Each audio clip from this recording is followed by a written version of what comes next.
14 ঘন্টা কাজ, 1 ইউরো মজুরি। ইতালিতে আধুনিক দাস প্রথা। SR studio news.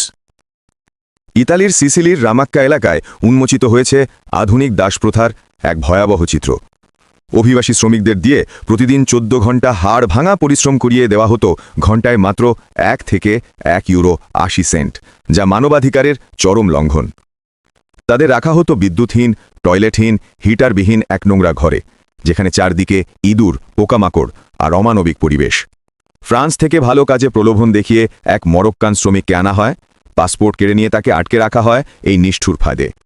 আরও ভয়ঙ্কর বিষয়, শ্রমিকদের ভয় দেখাতে মালিকপক্ষ তাদের সামনেই কুকুরকে গুলি করে হত্যা করত। কখনো গাড়ির পেছনে বেঁধে টেনে নিয়ে যাওয়া হতো নিথর দেহটিকে। পুলিশ ইতোমধ্যে গ্রেপ্তার করেছে 3 জনকে, মূল খামার মালিক, একজন দালাল এবং এক পাহারাদার, যারা শ্রমিকদের পালাতে দিত না এক মুহূর্তের জন্যেও।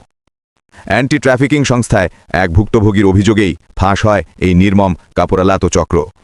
ইটালির কৃষিশিল্পের আড়ালে লুকিয়ে থাকা এই অমানবিক শোষণ, এই আধুনিক দাস প্রথা কবে সম্পূর্ণ নির্মূল হবে, প্রশ্ন আজও রয়ে গেছে।